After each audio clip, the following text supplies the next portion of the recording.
Hi, I'm Brandon. This is Bethany. We're Fussy Meeple. Meerple. Today's video, Meeple. Merple. Today's video is our BGGCon Meeples? outro video. What were they called in tabletop ink? Meeples? Human Meeple. Geez, why you ask me this right when we start? Meeples. Well, Meeples, yeah, I think. I think so. We'll figure it out later. Today we're going to be going over our experience at BGGCon this year. We went to the spring events. We got over 21 games if you include the expansions. Yeah. Still stayed under budget, excluding one. Excluding one. Yep, that one actually. I feel like was an impulse purchase. The level that we got was impulse. What we got was, I'll get the game was not an impulse. Yeah. The edition was. Sure. But we're going to be going over lessons learned, what we get, and our favorite part of the convention itself. Overall, we did have a great experience. Yeah, it was a lot of fun. Lessons learned necessarily isn't a bad thing. There's, a couple of hiccups, but more on the personal side of the event. Right, yeah. We're not going to dive too deep into into that. We're not going into that. But lessons learned, there's a lot of information defined before the event. Yes, and they are good about sending out emails. I'm not good about checking them. Right. Unless it's addressed specifically to me, like, hey, here's this. I'm not going to read it half the time. I don't. That's where I failed, in all honesty. That's where I could have done better. Right. Because there was so much information kind of given out throughout about the event that would have helped. Yeah. Like how BGGCon has a virtual flea market. We had no clue. Yep. Until it was too late. I did not know about this until the trip up on Wednesday. I headed up with a couple of buddies on Wednesday. Yeah. And one of them who I was riding with mentioned it. I was able to look it up, and most of the games were already sold or removed from the list. So for next event, I'm definitely going to be tracking that because a lot closer. That's where most of the deals were. Yeah. The Bazaar was cool. No, it wasn't. The Bazaar was not cool. The Bazaar was bizarre. It was bizarre. Yeah. I'm used to events where there's a smooth flow to the crowd, and this was not it. This was overstimulating, and I'm short. So if a tall person gets in front of me, I'm all done shopping. And it was like a race to get to things. But then we kind of realized the Bazaar was sort of overrated because all of the good deals went to the virtual flea market. Now we did get some stuff at the Bazaar, and it's only an hour long. So everybody's in there like... Wasn't it? I think it was 2. No, it was an hour. Okay. Because we were there for basically the entire thing. Yeah. I was about to say, thank you. I had to escape to a corner. All the people that try to go into this one room. And the way BGGCon handled it was they had multiple entrances with multiple lines. Yeah. Most of the conventions we go to, though, whenever you have that, especially the limited time, is, hey, you will enter in through here. There's one This is the flow of traffic. And you follow the arrows to flow. This was more like a Black Friday type deal. And not even like this generation, like last generation deals Black either. Friday. Like there were some good deals at the Bazaar. Obviously, like I said, we both walked away with some games from it. But it was definitely overstimulating. It was definitely a lot. And I think next year we're going to focus more on that virtual flea market. You want to see how rude people can get? Go to the Bazaar. I was about to say, I even had to get testy through. Yeah, that was an experience that I don't think I'll be repeating next year. But yeah, no, virtual flea market. Basically, they posted on there. Fantastic. You comment, hey, I'm interested. And then they have their virtual flea market sale day, which is where you bring the cash in an envelope with the name on it. Yeah, which we did not know that, but we do now.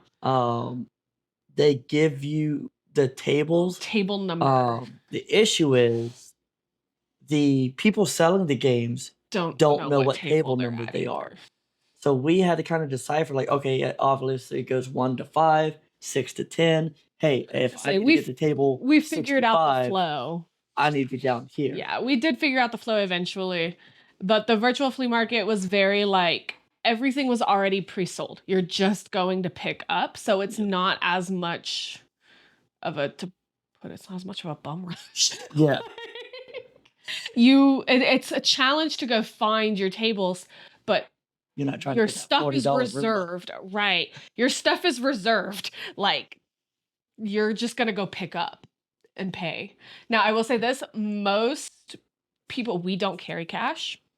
We usually rely on Venmo and Cash App and PayPal and Zelle and all of the various means of electronic payment. Yep. And while we didn't purchase a lot from the virtual flea market, I don't think we purchased anything. We were just we mules. truly did not. Actually, we were pack mules for the virtual flea market. We went and picked up our buddies' stuff from the flea market, and they paid us via Venmo, Yeah. right? So we didn't know that most people were only taking cash. So that was fun. But now we know for next year. Yeah, I was about to say, and it wasn't too bad. No, it wasn't bad. Like it was very accommodating still, even if we didn't have cash. Most people were like, yeah, no, we'll take Venmo, Cash App. Right. Another thing we learned was there's a lot more to BGGCon. Like whenever I first went, you had day one registration floors up here at a coffee shop. You go downstairs to get your free game, and then I thought that was it. You have your exhibitor hall, you have your main play area, and then you've got some had quiet gaming and like social deduction and like your one level with like a bunch of different areas to game. Right. We thought it was just that one area, which we already thought had plenty of so much gaming space. So much space. Then we saw a flyer running around about how every floor of the hotel, excluding one floor, there's a specific room dedicated to open gaming, which was wild. And then there was one floor. The reason why that even checked out. We yeah. never even checked those out. The one floor that was not part of that list was because that entire floor was the 16 and older gaming area. Yeah.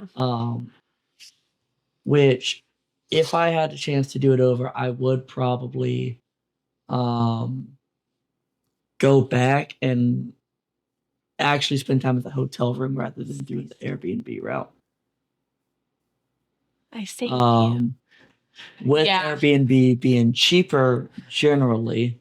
Generally speaking, the Airbnb is going to be cheaper, but it's also cheaper because of how far away it was from the event. I was about to say, even if I could get BGGCon Fall, I'm looking into getting a Airbnb that is a 10-minute walk from the event. Yeah. And that I'm okay with. But even having it at the hotel to where I could literally spend all day there, all night. All day. And like all I gotta do is jump on an elevator, get back up to my room. Yeah. Say trekking that Dallas traffic was not always fun. Another issue it wasn't really an issue, but another thing we noticed was, at least for the spring, the venue was in the airport, right? It's at a hotel at the airport. So unless you're trying to buy really expensive airport hotel food, you can't get like DoorDash or Uber Eats delivered because it's too much of a pain in the butt. At other conventions we've gone to, we'll usually DoorDash like one meal a day type thing and just kind of snack the rest of the day. So this time, to kind of combat the fact that we couldn't DoorDash and food there was really expensive, we bought a little mini igloo cooler and by far the best purchase. Oh yeah, such a good purchase. So smart. We are doing this for every convention ever now. And we just loaded it with snacks and drinks, and we made sandwiches, and we just rolled that guy around with us. Yep. It was great. Didn't have to carry snacks and stuff in a heavy backpack. We just rolled it around, and we kind of camped it out where we were mostly doing all of our gaming at. Mm-hmm. That was a good That was definitely purchase. That was probably my favorite purchase. Other than some of the games. The games were cool, but that was like That was nifty. That made life a lot easier. Oh, yeah. Like, and a lot more affordable. if you don't want to, especially if you're staying at the airport and you don't want to leave the airport. Oh, to yeah, go, for sure. do plan on, hey, a burger costs $10. A slice of pizza single costs burger costs $10. Oh, hey, if you're like us and you need an energy drink once a day at least. $6. Yeah, $6 for an energy, which is normal prices. For a hotel, right? Yeah. Yeah. Which is, it wasn't any more expensive than it would be buying it at a hotel, but it was just, if that's your only option without having to leave the hotel, validate your parking for the Dallas airport, come back in, try to find parking. It was a whole thing. So it was a lot easier to have the cooler loaded up with all the snackies and drinks and things that we could need. Yep. And that was the best purchase. That was my favorite thing. I'm going to have to go over our other purchases. Let's go ahead and start this haul. Bethany is going to choose which games we're going to kind of show first. Because the amount of games, we're not going to stick on them too long. Oh, no, we're just going to just maybe give a quick story about it. Yeah. Let's go ahead and grab those top 3, like the card games. Oh, like all 3 of them? Yeah. Yeah, okay. So, Mind. This one we're able to find at the bazaar. The Mind is a game that we've played a few times. It's a lot of fun. Deep Sea Adventure. This one's fun. I'm not good at it, but it's fun. Yeah. Deep Sea Adventure was a fun game that I learned day 1, and I got it, I think, day 2. Sea Salt as well as Sea Salt and Paper. We have heard everybody raving about this game, and we decided to get it, and I love it. Yep. This is definitely one of our favorites. We have the extra salt expansion. We're looking for the extra pepper now. Paper. No, the actual expansion is extra pepper. I know. Okay. I'm just messing with you. Because it's fun. This was one of the wins. One of the free games. Yep. You get for just attending. These were free games. I don't know what they're about. One of them looks, they both look pretty cool, but this one's like stars in space. I was about to say, whenever it comes to the free games, we've not really messed with them. We have Freeze's Landlord and Twinkle. Whenever it came to, we also get Steampunk Rally Fusion Edition. We'll kind of bring that a little bit later. Yeah, that's in the back of our pile. Yeah. Overall, those games were not the best games they had as part of their free games, but it was games that we did not own already. Right. Originally, I got Beyond the Sun. I already have that game though, and instead of trying to sell it, hey, I'll trade it. Yeah, we just trade it with people. So definitely some good games. All right, next up, I don't know anything about this one. So this is a game I got while I was out there. Advanced Persistent Threat. I got the little promo pack from it. If you're a computer geek, this is kind of your game. You're building servers, hardware and software style of game. You can install malware or viruses on your opponents. It's a little bit of fun. I still got to teach Bethany this one. Looks interesting. Next, we'll go over the 3 games that I got for the kiddos. Yes. 2 of them were free. Somebody was giving them away. So I snagged those 2. So I got Outfox. It's a little cooperative deduction game for kids. And then I got Spaghetti, which I think my kids are most excited about because you're just untangling little spaghetti noodles. And if you touch the table with them, you stain it and you don't get those points. And then the one I'm most excited for is my little Scythe. Scythe is one of my all-time favorite board games, and now I've got the cutie little kids version of it with the pie in the sky expansion, which I think is just adorable. And I love that instead of having a reputation tracker, you have a friendship tracker. Yes. It's very cutie. Stonemeyer did really good with their... It's really cute. Scythe being as heavy as it was, and then my little Scythe kind of being able to introduce the some younger of those crowd concepts to it. Yeah. Next up was another game I was able to get from the bazaar. It was not the edition I thought it was, but it is what it is. I got Moonrakers. Which edition is this? It's the Kickstarter exclusive edition. I thought I got the Titan edition. I was wrong, but that's just kind of me.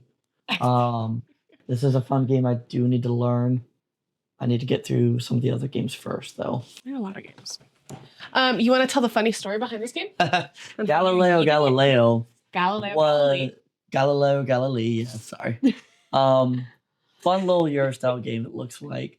I was debating purchasing it because I've been seeing it on a lot of top lists, a lot of must tries, stuff Yeah. like that. Beautiful So I looking was game. looking at it, and then as I'm telling the store owner, "Hey, I may come back and purchase this a little bit later," it flew out of my Really? hands and onto the ground, denting a corner. So that turned into an instant purchase for It's me. like, well, I'm So, just gonna buy it. yeah, I literally like dumbfound face staring at him. Actually, I'm gonna buy it right now. Sorry about that. I did get a promo card with it. Yeah. The dude was real chill, but like I'm not gonna It was funny. damage. I'm not gonna damage a game and not buy it. That's that's jacked up by Yeah. itself. I am excited to try it out, but this was unfortunately my clumsiness caused this purchase. Yes. Well, what do we have next up? Ooh, Rumble Nation. this is another one we got from one of the vendors that was selling multiple games. Rumble Nation is a very interesting area control game. We've only played it at 2 players. I want to try it with more, just to Yeah. kind of see some of I the also want to others. try some of the leader cards. Yep. So basically, you're rolling dice, and then you are deciding which dice to use for the location you're going to, and which dice to use for how many The troops you number of deploy. soldiers, yeah. And then basically, whoever has the most people at the end in Wins that that area gets castle. those points. All right. Next up, this is a game we got at the bazaar and learned the same day. Monolith. Yeah. I got it just because I like those Tetris style games. It looked like that, and at the end of the day, that's pretty much what it is. Yeah.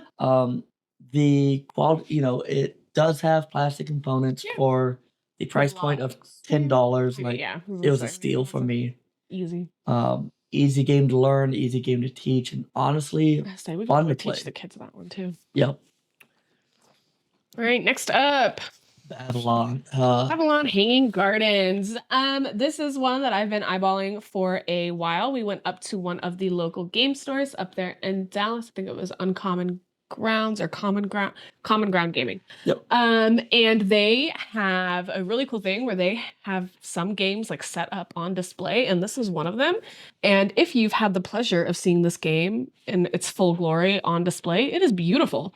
Yeah. And then I knew I wanted to buy it. So getting to the point of beauty is frustrating because it is very tiny pieces. Yep. If your hands shake, especially like some of us, it can be. I'm gonna get him difficult. Tweezers, like what we feed our lizard with. Yeah. So that you can. Overall, it is a beautiful game. It is a fun game to absolutely play. gorgeous. I am going to be designing an insert for it because I don't like how they have the box set up. Yeah. But All right. overall, a fun game. You can talk about this one because I know nothing about it. Another bizarre purchase. This one was a $5 game, Galaxy wow. Trucker. Okay. Don't know much about it. I know everybody talks about it. They do. Everybody talks about how this is a must-have game. So for $5, I went ahead and purchased it. This is going to be a game I try to learn by July. In all honesty, my goal is to learn and play all the games we get from BGGCon by July. With us having a big trip coming up, it may not work out. I don't. But I mean, we're already halfway there. I was about to say we've learned a bunch of them. All right, we talked about this one already. This is one of the free games we got. Steampunk, right? Yep. One of the other free games we get. How BGGCon works is once you register, you get a playing card. Yeah. And no, you draw out a playing card from the thing. For me they gave one. I guess you drew. I drew one from a bucket, and then whatever my playing card was matched up with a section of shelving, and that's what you got from that. Suit had its own section. Yeah. And the value of that suit is what determined which bundle of games you get. Because some you get a bundle of 3 games, and then if you get a higher value, you get those 3 games plus an extra. Yeah. It was interesting how they did it. Yeah. Next up is Pergola. Pergola was another one of those games that Common Ground Games. Yes. Whatever. That Common Ground Games had on display, and it is gorgeous. Very colorful, very bright, very pretty, right up my alley with the flowers and the bugs and the animals. Yes. So that was an instant purchase for me. We have not played it yet, but we have unboxed it and set it up. Let's go and go over Happy Habitat. Happy Habitat. To continue the trend of pretty flower games. Pretty flowers, and all of these mystical little creatures. Happy Habitats, I had the pleasure of playing this game with the designer of it and was an instant buy for me. I really liked it. It was Sudoku with pictures, basically, and you're trying to put all of these critters into their appropriate habitats. Yep. Really cool. This was a fun game. It's by Lamplight Games. I got to try one of the other games they're coming out with soon, more of a speakeasy style. Yeah.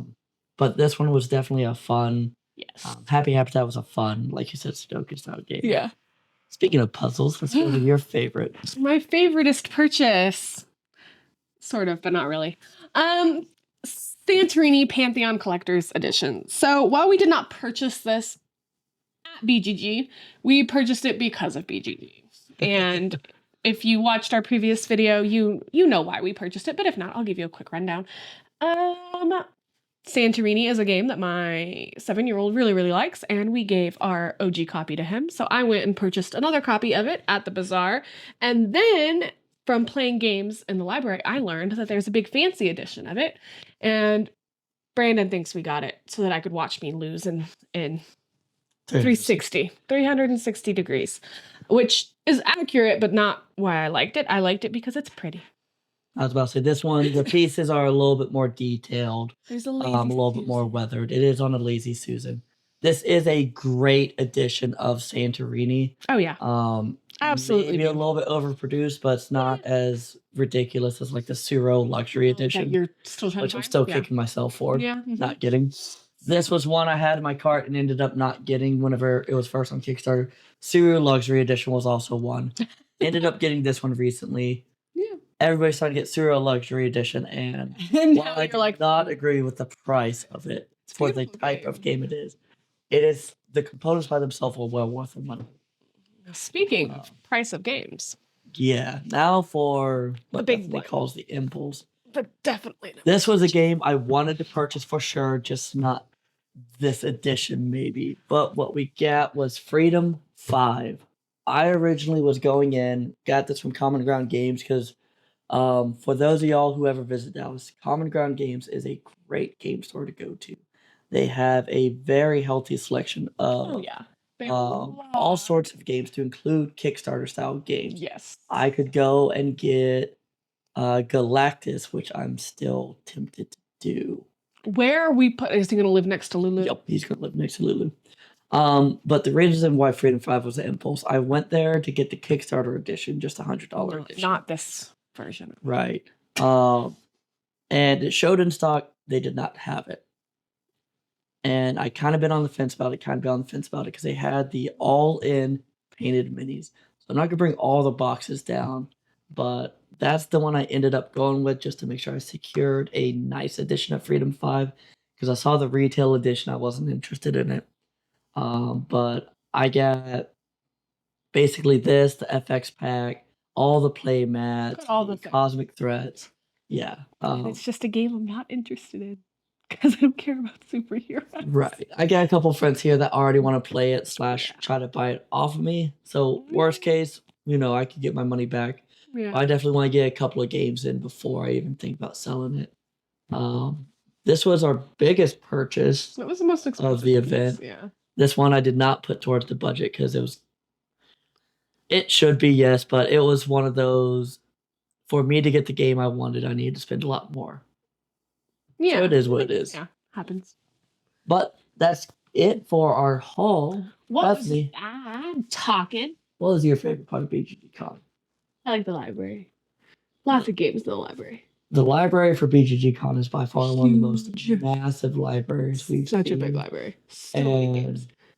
With how chaotic everything else was, it was actually fairly organized. That was pretty organized. And they also had like the newer games, so all the games that came out in 2024, 2025 on one wall.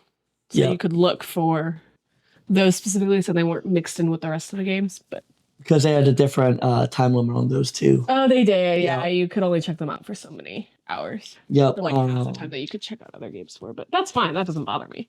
That's just... They had all the mini games, so like your games like Cecil. Like your card games, your small box games. Paper, yeah. Cecil and Pepper. Yep. All of those were kind of in one section, numerical order, and then the back wall with Alphabetical multiple order, aisles not was all numerical. alphabetical, and there was just so much to choose from. They It had was. I liked it. multiple copies of some games. I think Oh, they had yeah. like 5 copies of Unconscious Mind. They did. They To had a lot. where if somebody like you had a good chance to get it. Mhm. Once again, online had a lot more information than we were expecting. You could go online and see, hey, how long has this game been checked out? Oh, that's To where you neat. can kind of see Didn't if know it's going to that. become available soon. That's And pretty cool. Yeah, I yeah, didn't know that. overall, it was a good time. Yeah, it was a lot of fun. I'm excited for next year. Maybe for fall if I can swing taking the days off of work Yep, for it. I might be able to. we'll see. I might just be.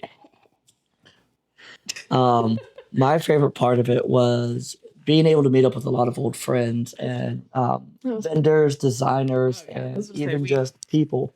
knew a Um, lot of the vendors. yep, met up a Oh, few wow. friends from Oklahoma who came down for the event, got to hang out with them. A few of the vendors that were there, We've seen it. we've seen before. DM Dave's, he does like the RPG style. He opened up his store in Oklahoma Yeah. right before we left Yeah. Oklahoma, so we got to hang out with him a couple of times. Dragon Rose. Came down here, so it was nice to see him. It was nice to see Dragon Roast Coffee again and talk to him. He got a few board games, which yeah. I'm excited to see kind of how that goes. Mainly Heat. He got Flamecraft. He got a few others. We got to see the designers from some of the TokenCon. Oh, well, Yep. that too. But we also got Galactic Cruise signed. Yep, I got my copy of Galactic Cruise signed by all 3 game designers. The artist Ian O'Toole is the only signature I am missing right now. Yeah. And who knows, maybe I could get it, maybe I won't. But it's one of those, to me, getting your copy signed is kind of adding to that core memory. Kind of adding to the just satisfaction really of like having the game. It's like we have a couple other games that have been signed by the designers. Deliverance, Dice Throne. Yep. We had Race for the Galaxy signed, but I gifted that to my dad. Yeah. So that's kind of a thing, which is funny because somebody brought that up. It's like, oh, would you get your copy signed? Oh, absolutely not. You're ruining the box. No. We'll get a game signed. Dropping a game in front of the in front of the store owner. Front of the store owner is a good way to ruin the box. Yeah. But no, getting to see all those people there, getting to talk to them about their experience at BGGCon, what games they were playing, enjoying, stuff like that.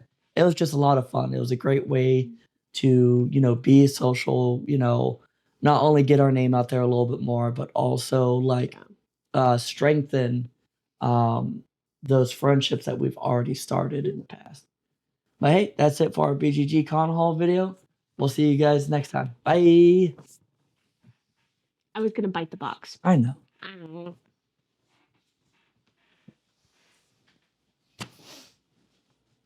We did it. Spaghetti.